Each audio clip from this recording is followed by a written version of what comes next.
Local programming on KRWG Public Media made possible in part by viewers like you. Thank you.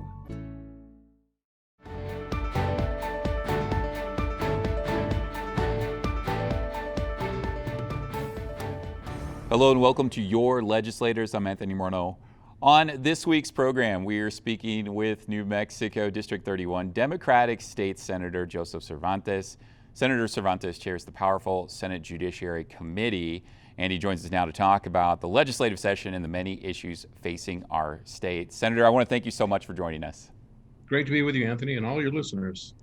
Well, there's so much happening right now across our country in New Mexico, and of course in this legislative session. I want to speak with you about COVID-19.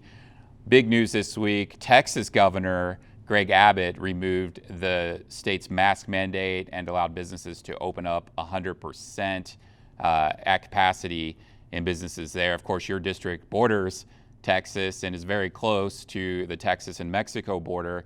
I'd like to get your opinion on your thoughts on this and concerns on how that could impact your district and New Mexico. Anthony, the district I represent includes Anthony, Sunland Park, Chaparral, Santa Teresa, border communities. And you're right, from the very beginning of this pandemic a year ago, I've tried to stress to the state of New Mexico that it has to have a regional approach to this pandemic for southern New Mexico and Doña Ana County. The idea that the state would impose a 14-day quarantine every time you leave the state, I tell the folks here in Santa Fe, folks in my district leave the state 4 or 5 times a day. They go to work, they go fill up their car with gas, they go grocery shopping. So New Mexico has not developed really a good program that recognizes our proximity to El Paso and the border areas. And of course, what Texas's governor did this last week is only going to make things even worse. Now, New Mexico, the United States, is relying on vaccinations to help us get out of this pandemic. You've been pretty vocal about how Doña Ana County has been in receiving vaccinations. I'd like to hear your thoughts. I know looking at the data this week with the COVID-19 vaccine dashboard in New Mexico, Bernalillo County was at 20.5%, Santa Fe County near 20%, Doña Ana County just over 16%. Those are partially vaccinated. I believe you said something at the end of January that Doña Ana County was evidently an afterthought when it comes to distribution of COVID-19 resources. That was at the end of January. Do you still feel that same way right now? We've obviously begun to catch up to Santa Fe and Albuquerque, but I keep trying to remind folks up here we're the second largest county, we're the second largest city in the state. And when I made those remarks at the end of January, your chances of getting a vaccination were 3 times greater if you were a resident of Santa Fe and more than 2 times greater if you were a resident of Bernalillo County of Albuquerque. So at the time, southern New Mexico clearly was far behind in terms of the resources that were being made available for vaccination purposes. But by your statistics a moment ago, Anthony, you're right. If it's Santa Fe and Albuquerque are at 20%, and if we're in fact at 16%, we're catching up. We're no longer half of the resources the state was getting elsewhere. Okay, so what can state lawmakers like yourself do to help make vaccine distribution more equitable in the state and help out the second most populous county? Well, I hope I did some of that back in January. By your point, I made a number of statements publicly that the resources of the state were not equally being distributed, and the numbers and the data supported that. And there was no other way to read the data or the statistics. So I think we've had some response to that, and the latest numbers look better. So that's one of our first jobs, is to not let Santa Fe forget southern New Mexico at any time, whether it's economic development, whether it's border issues, whether it's immigration, but most important when it comes to resources, because oftentimes the resources of Santa Fe don't work their way to southern New Mexico. With this pandemic, it's been a very different legislative session in New Mexico. We've seen most legislative proceedings go online, committee meetings going online. What are your thoughts so far with the proceedings and participation from New Mexicans? I'm speaking to you today from my Capitol office, and a lot of our committee meetings are taking place using remote technologies and video conferencing. So there's some advantages and disadvantages to that. For folks that live in rural parts of New Mexico and farther away from Santa Fe, the Zoom conferencing gives them something new, a new opportunity to watch the committee process, and in many cases to weigh in, to be able to speak and appear before some of the committees without having to drive 4 hours each way to Santa Fe and hope that a committee might take place as scheduled. And that was very frustrating, I know, for a lot of folks in the state. So this makes that easier. On the other hand, we're not in the same room together, our colleagues, and so the debate and the discussions we have through a conference camera are much like everyone at home who's using this technology. You can visit with your family from a camera, and it's good and it works, but it's not the same as being in the room. Now, House Democrats have touted participation from New Mexicans with the online participation in committee meetings and also with viewing legislative proceedings on the state's legislative website.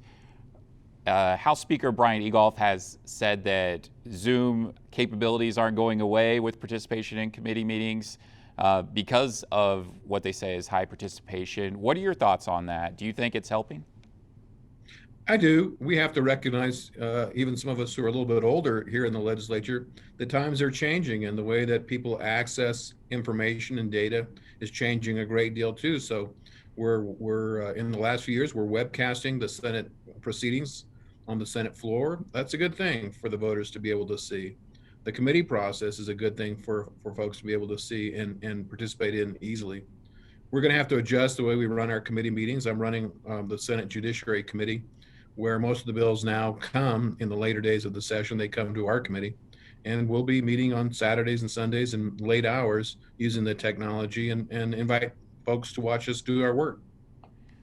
Okay, now I'd like to hear another thing. The Roundhouse has been closed during this pandemic. What are your thoughts on that and the public not being able to access the Roundhouse during the legislative session?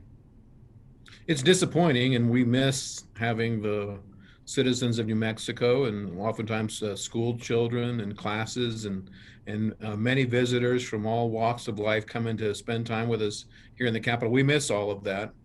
At the same time, there's really no alternative. If there was an outbreak of COVID here in the Capitol, the whole proceedings could come to a standstill. House and Senate members being put into quarantine or sent home or being unable to meet. So it's unfortunate, but a lot of us have had to make some adjustments in our lives in the last year. And we've done so here in Santa Fe to keep our staff safe, to keep our legislators safe, and to make sure that we can do the work without having to interrupt ourselves. Okay, I want to move on and talk about some legislation being discussed during this legislative session. There was a lot of talk before the pandemic about the possibility of New Mexico passing legal cannabis for adults in the state for recreational use. The House has passed House Bill 12, the Cannabis Regulation Act, that legalizes and regulates the use of cannabis and cannabis products for adults 21 and older.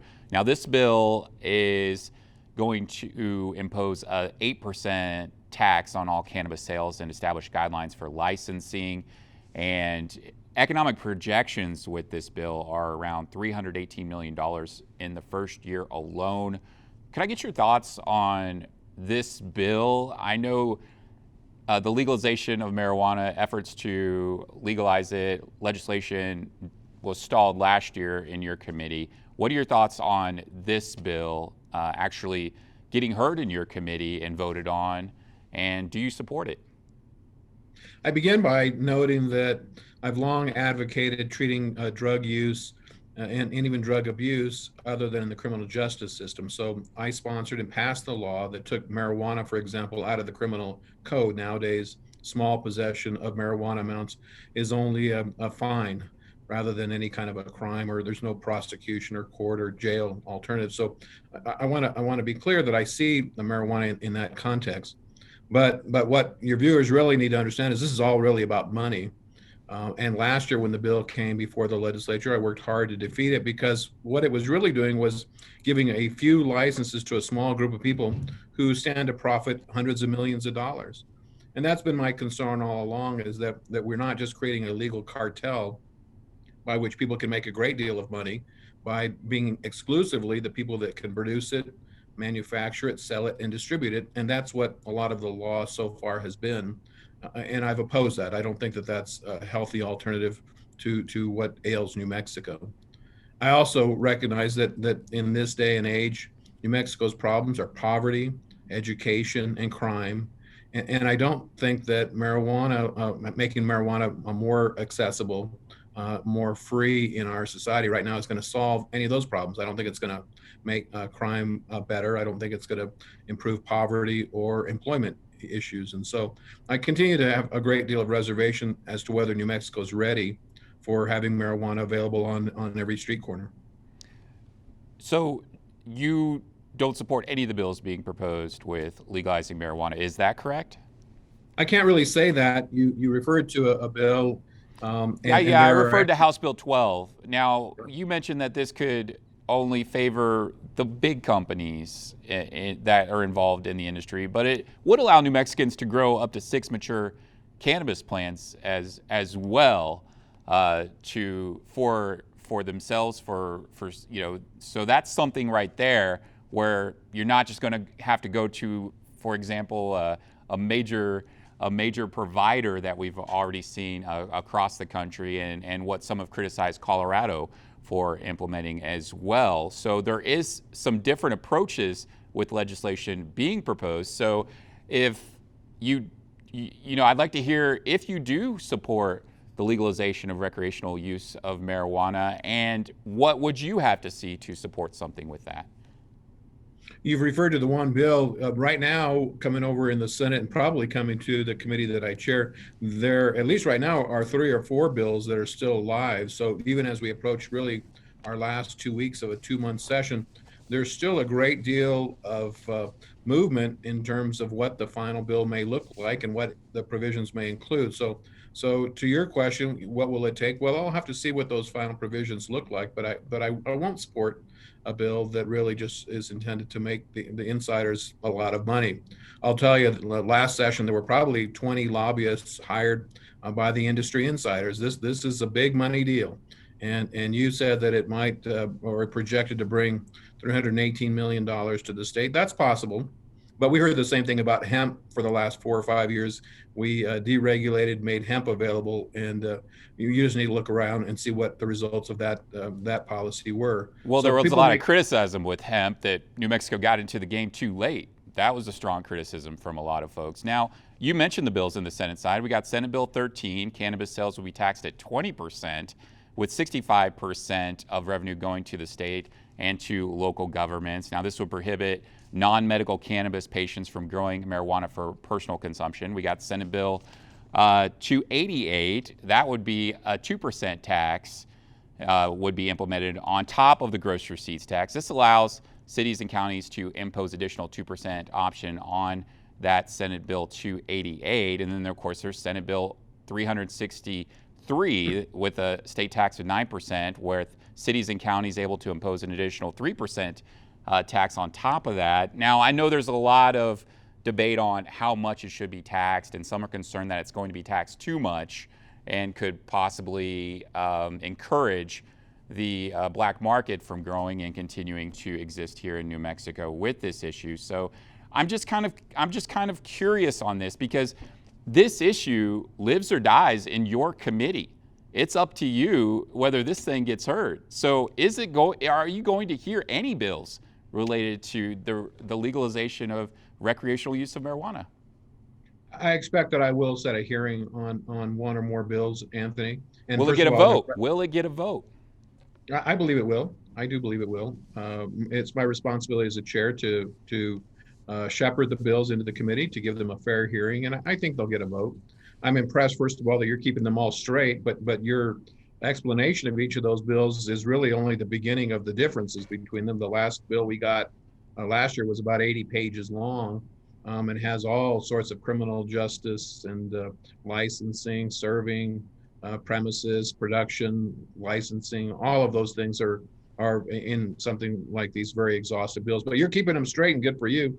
The one point that you focused on was the different taxes that would be imposed. And as you noted, every one of those bills has a different tax scheme.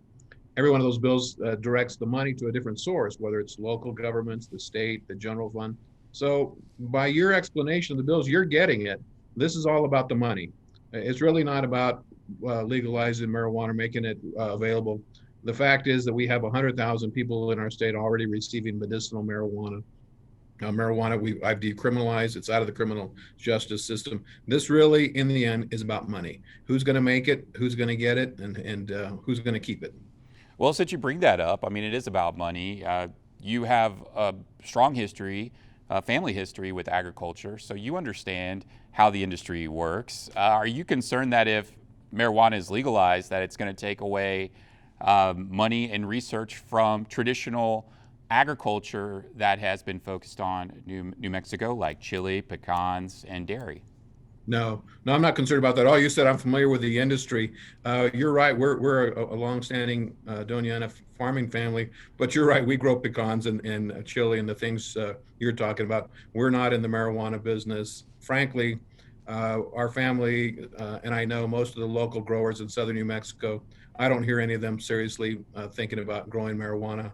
We're not going to No, try to. I asked if you were concerned about money being taken away from the research and support for these different industries. Are you concerned about that? Is that why you're not supporting it? No, no, not at all. Remember a few things. The state of New Mexico has about 90,000 acres of farmland in production. We're a massive state, massive ranching, farming, dairy state. The acres that will be committed to marijuana will be infinitesimally small. I've calculated them before. It'll be somewhere about a tenth of 1% of the farm acreage in the state. So when folks worry about water or other resources, that's not going to be the issue with marijuana. This is grown in small quantities, greenhouses, controlled environments, usually indoor and enclosed spaces. No, I'm not concerned about the resources of that are committed to other crops.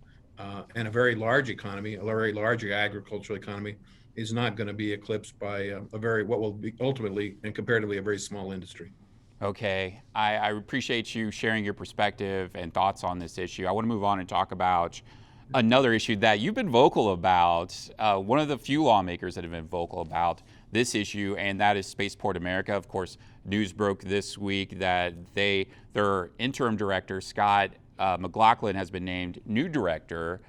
Last month, I know you criticized how Doña Ana County residents were being taxed on the spaceport. You said in a tweet, over 6 years, I argued, I'm quoting you, Doña Ana was unlawfully taxing every one of us on goods, all goods and services to finance spaceport losses. Now, can you tell me a little bit more about why you feel that Doña Ana County residents, I believe you said, are being taken for a ride? Well, and I like the analogy. The only ones being taken for a ride out of the spaceport are the taxpayers of Doña Ana County, and that's true. The deal that we were sold years ago, and we voted for this locally, was to tax ourselves on everything in Doña Ana County. You can't go buy a hamburger at McDonald's and buy a soda at the Pickwick. Anything that you buy in Doña Ana County has a spaceport tax on it, other than groceries. And so that tax was supposed to build the spaceport, and we spent about over $200 million to build it. What's really been happening is that tax has generated far more than has been needed to pay back the expense of building the facility. So what the Spaceport Agency has been doing is using that excess money to pay for operations. In other words, for their salaries, for the fire department that's out there the full time, for the security that's out there the full time. We have an entire infrastructure and support staff that are working on Spaceport, which is being funded permanently by the taxpayers of Doña Ana County. That's not the deal that we bought. That's not what we were sold. That's not what we voted for. And I've been arguing for a very long time that if the state believes in the spaceport, the state needs to pay for it. The spaceport needs to be funded like any other state agency out of Santa Fe and not have Doña Ana County bankrolling the spaceport. And frankly, what has been about a 10 or 12 year lapse behind projections of the successes out there. So I wish it well. I hope it succeeds. We've been waiting, as I said, about a dozen years beyond the projections of when it was going to actually become operational. But all of this time, Doña Ana County, everybody who buys something today is putting a little bit of that purchase into the spaceport operations, maintenance, and ongoing needs. That's not what we agreed to do with that tax. That tax needs to come off so that that money can be available to Doña Ana County and the commission to do other things. like our parks, our roads, our own needs in our community, and not be putting it out to the spaceport in the desert. Okay, so Doñana County commissioners have been vocal about this. I mean, they took action in legislation to express their concerns. Commissioner Shannon Reynolds, he said that the state needs to pay back the money to the county that they lost. I mean, can state lawmakers address this issue? Would you support something like that? Well, I agree with Commissioner, and I've talked to him really for years about this, and I've tried really talking to the commissioners for many years, and I've talked to my legislative colleagues for years.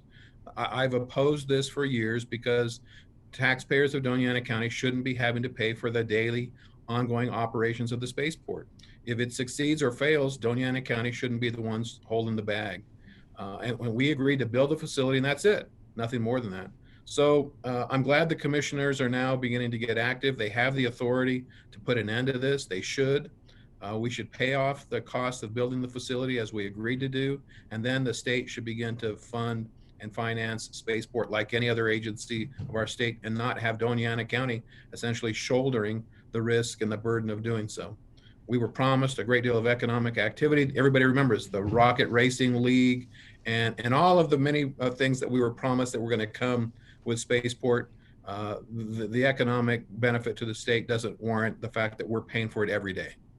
Some state lawmakers of the past have considered putting the spaceport up for sale for private industry. Some private companies are creating their own spaceports. And if you do the research into spaceports, they're kind of built for one specific person or one specific company, and one specific focus. They all kind of have their different things as different states create these.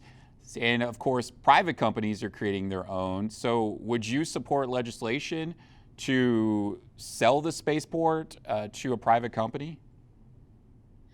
I know there's been that discussion and talk, and whether it's sold to a private company, whether it's sold to the federal government, to White Sands, to the military, these are all things New Mexico should always keep on the table. You're right, there's a lot of private people. Bezos and others are all launching into space. They're all doing their own projects in their own locations. In fact, the parent of Virgin Galactic, one of the anchor tenants out of our spaceport, is partnerships, and I think has a great deal of its ownership now coming out of Saudi Arabia. And there's talk of a spaceport or perhaps in the Emirates. I'm not sure entirely where in the Middle East. But in any event, we have to be open to the fact that Spaceport may succeed or may not, and we should be looking at the other alternatives, perhaps a private ownership or even selling it to Virgin Galactic. Okay, it's really interesting to get your perspective on this. Of course, this news broke last month. The Sun News reported on it. The Las Cruces Sun News on the Attorney General's office investigating and addressing this issue that local taxes to the spaceport were being improperly spent, just to make sure we give our audience some context. I want to move on and talk with you. And I agree with that, Anthony. Just before you go off of this, I agree with the Attorney General, which again is something, if you were to go back and look at the press accounts in the Sun News and elsewhere, is really something I've been saying for at least 5 years, which is exactly the conclusion of the Attorney General. They're using the money for purposes it was not intended. Okay, I want to move on and talk about another piece of legislation you're working on, and that's protecting lawmakers. After seeing the insurrection in January, this has been a topic across the country. I'd like to hear from you on your bill aimed at protecting lawmakers from violence. Well, we saw this last year, unprecedented violence in our nation's capital. We've seen the images over and over again, and it's easy to forget that we also had circumstances where the governor of Michigan had an active plot to kidnap her, to kill her by a right-wing extremist. I've had an opportunity to talk with our own governor here in New Mexico. She has had some very serious and troublesome threats against her. We've had some legislators receive some threats as well too. So there should be protections for people that have to make decisions, and they shouldn't have to worry about their families at home when they're here in Santa Fe. And this is true whether it's elected officials in the legislature, whether it's our governors, our congressional delegation, and even more importantly to me, judges. I saw a good story on 60 Minutes a couple of weeks ago, a federal judge who lost her son and her husband with a gunman who came looking for her at the door. So we have to recognize this is true. The people that are our elected officials are making difficult decisions, and there are people out there that intend them to do harm. Yeah, it's obviously a very serious issue, and I'd like to hear, how do you think this can really make a difference, and perhaps ensure lawmakers that, there's laws out there to help protect you against violent action. This session, if you were to look out the window of my office, Anthony, you'd see barbed wire or fences, maybe not barbed wire, but certainly fences around the Capitol. There's law enforcement blocking every street. There are concrete barricades. Unprecedented for those of us in Santa Fe to be working out of a Capitol that is effectively surrounded as a fortress. And I'm disappointed by that. I'm saddened to see that. And I've been coming here for 20 years and never seen really anything like it. So we need to try and find a way, the balance where the public feels like this is a welcome place for them. And at the same time, we have safety for public officials. And I think one way to do that is to make clear that the laws and the penalties that go with threatening a public official or harming a public official are heightened, are greater than they are now. Okay, unfortunately, we are out of time, but I want to thank you so much for joining us, District 31 Democratic State Senator Joseph Cervantes. Great to be with you again, Anthony. Thank you. And we want to thank you for joining us for your Legislators this week. I'm Anthony Morneau. We'll see you next time.